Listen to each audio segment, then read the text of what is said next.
नमस्कार साथियों।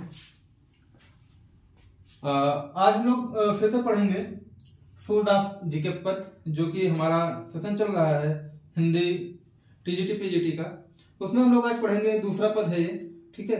और इस पद में हम लोग पढ़ेंगे कि क्या सूरदास जी ने कहना चाहा है, और गोपियों की जो शब्द रहेंगे और उस तरीके से हम लोग देखेंगे कि गोपियां इस तरीके से क्या कहना चाह रही हैं। तो चलिए हम लोग शुरू करते हैं पद। उससे पहले अगर सेशन अच्छे लग रहे हो तो लाइक शेयर सब्सक्राइब कर दीजिएगा, ठीक है। और आज ये पद का दूसरा वीडियो है, और छोटे छोटे वीडियो इसलिए बना रहे हैं क्योंकि आप लोग का एंगेजमेंट थोड़ा सा कम ही रहे, क्योंकि समय कम है। एक वीडियो देखा और उसको कंप्लीट कर लिया, इस वजह से। तो चलिए, जो लोग पहली बार चैनल पे हैं, विजिट कर रहे हैं, लाइक शेयर कर दें और सब्सक्राइब कर लें, क्योंकि ये आपकी कक्षाएं तब तक चलती रहेंगी जब तक आपके एग्जाम हो नहीं जाते। और हिंदी ग्रामर हम बहुत ही जल्द लेकर के आएंगे, पहले एक चीज कंप्लीट कर लीजिए। चलिए शुरू करते हैं समय न वेस्ट करते हुए। मन की मन ही मांझ रही, कहिए जाए कौन पे उधव, नाही परत कही। अवधि आधार आस आवन की, तन मन विथा सही। अब इन जोग संदेशन सुन सुनी, बिरहन बिरह दही। चाहत हुतय गुहार जितह तय, उततय धार बही। सूरदास अब धीर धरह क्यों, मर ज्यादा न रही। ये कुछ पद हैं इस तरीके से। फिर हम बता देते हैं, अगर इसकी बात की जाए तो ये वियोग रस से अवतरित है। खंड काव्य ऐसा किस काम का जिसमें किसी तरीके का रस न हो, ठीक है। रस के बारे में हम आपको बताएंगे, फिर भी आप लोग अगर तैयारी कर रहे हैं तो आपको पता होगा कि रस क्या है और किस तरीके से उसका प्रयोग किया जाता है। तो चलिए, कह रहे मन की मन में मांझ रही, कहे जाए कौन पे ऊंधो, ना ही परत कही। कह रहे हैं सूरदास जी कह रहे हैं, उद्धव जी आए हैं संदेश लेकर के, कह रहे हैं कि आप ऐसा करिए कि श्री कृष्ण के बारे में सोचना छोड़ दीजिए, और अगर आप प्रेम ही करते हैं तो उस निर्गुण ब्रह्मा की जो है उपासना करिए, उस निर्गुण ब्रह्मा से प्यार करिए जो आपको भवसागर पार कराएगा। तो गोपियां कहती हैं कि हे उद्धव, मन की मन में मांझ रही, मन की मन में ही रहने दे तो ही ज्यादा अच्छा है। अब आप हमें कोई संदेशा ऐसा मत सुनाओ जो हमारे मन के अंदर विरह है, उस विरह को हमारे अंदर ही रहने दो।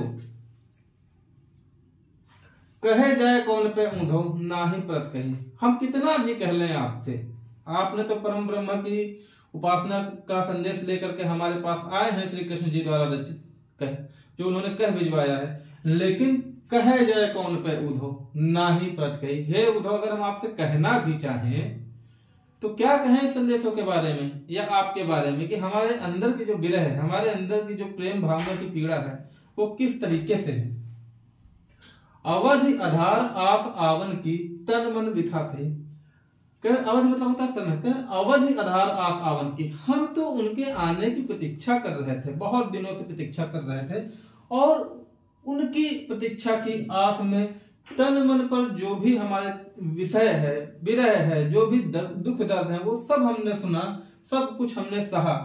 लेकिन उसके बाद अब इन जोग संदेशन सुन सुन, बिरहन बिरह दही। कह रहे कि अब ये जो आप संदेशा लाए हैं ना विरह का, अब ये संदेशा सुन सुनकर हम अंदर से टूट रहे हैं। इस तरीके से टूट रहे हैं कि हम जो बिरहणी होती हैं, बिरहणी आप समझते हैं, जैसे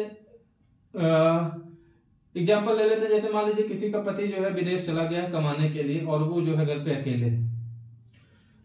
6 महीने साल भर हो जाता है, वो राह देखती रहती है, राह देखती रहती है, और उसी की विरह पीड़ा में वो कुढ़ती रहती है। तो कह रहे हैं कि उसी तरीके से हम तो द्वारिका गए, श्री कृष्ण ने कहा था कि हम बहुत ही जल्द वापस आ जाएंगे, और अब आप संदेशा लेकर के आए हैं, श्री कृष्ण जी स्वयं नहीं आए। उसके बाद उन्होंने कह पठवाया कि जो है कह दीजिए जाके गोपियों से कि वो परम ब्रह्म की उपासना करें।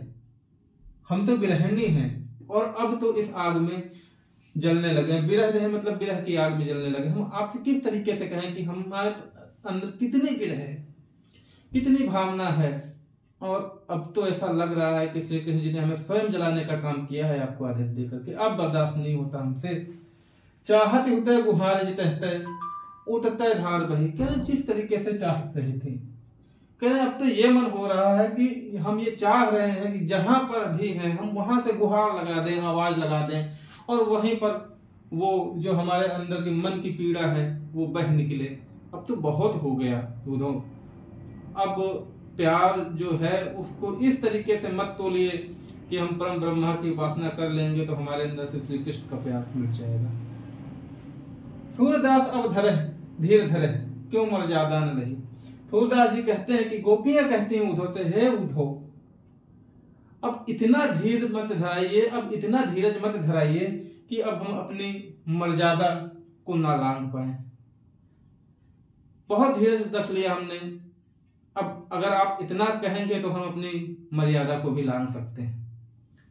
तो इस तरीके से ये पीड़ा है गोपियों की श्री कृष्ण के प्रति, जो कि एक वियोग रस को बहुत ही सुंदर तरीके से उद्धत करती है। यहाँ पे कई बार सूरदास जी तो वैसे भी इस संसार के और हिंदी भाषा के सूर हैं।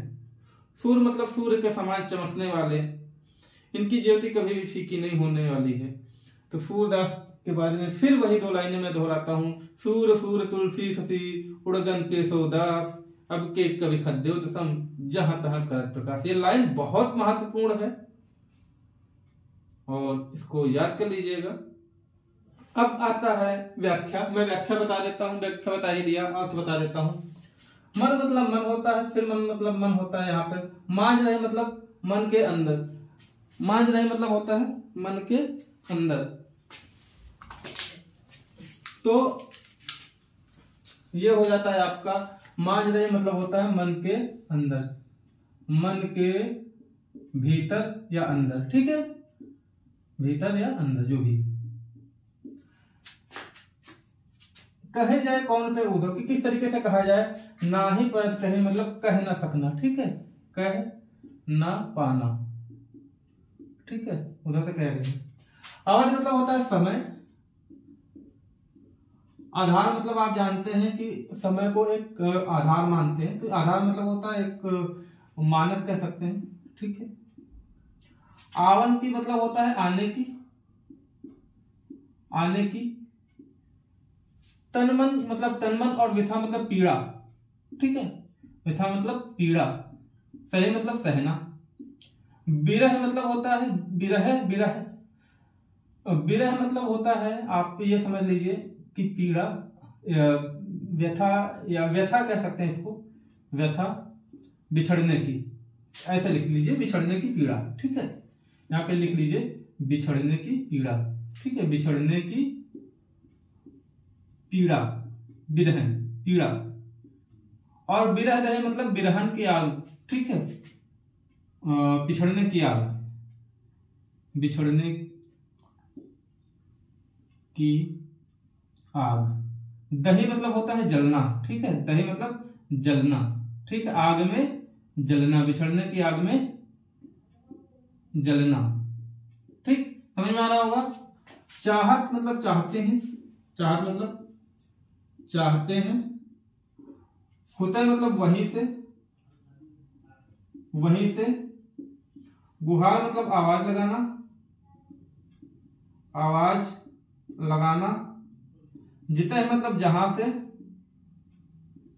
जहां से, जितह मतलब होता है, जितह से मतलब जहां से। उतहत है मतलब वहीं से, फिर वहीं से। धार वही मतलब धार का बहना, ठीक है, धार बहना मतलब आवाज से संबंधित है। धीर मतलब होता है धीरज। धर मतलब होता है धरना या रखना, ठीक है, धरना या रखना, रखना। मर्यादा मतलब होता है मर्यादा, मर्यादा। लहे मतलब होता है लांघना, ठीक है, लांघना।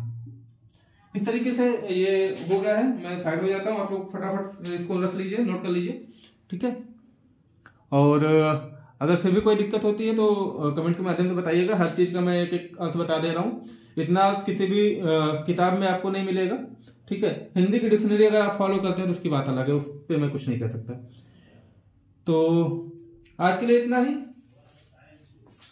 अगर सेशन अच्छा लग रहा है तो लाइक शेयर जरूर करते रहिए, कमेंट के माध्यम से बताते रहिए कि क्या रिस्पॉन्स है मेरा आपके प्रति, और आपकी जिम्मेदारी भी बनती है कि आप हमें सूचित करें। देखिए, एक अध्यापक होने के नाते ये है कि मैं आपको ज्ञान दे रहा हूं, और आपका जो आप परीक्षार्थी हैं या जो आप कह सकते हैं कि स्टूडेंट हैं और आप शिक्षार्थी हैं, उसका मतलब ये है कि आपकी ये परम कर्तव्य बनता है कि अगर गुरु के द्वारा जो भी ज्ञान दिया जा रहा है वो सही है, इस चीज को आप देखिए, उसके बाद में उसे बताइए। ये जरूरी नहीं कि मैं जो बता रहा हूँ एकदम सही हो, लेकिन ये मेरे हिसाब से एकदम सही है, और आपका फर्ज बनता है कि आप इससे पढ़ें और हमें सूचित करें। तो चलिए, आज के लिए इतना ही। अंत में फिर लाइक शेयर सब्सक्राइब करते रहिए, और आपको ये वीडियो मिलता रहेगा। तब तक के लिए धन्यवाद। जय हिंद।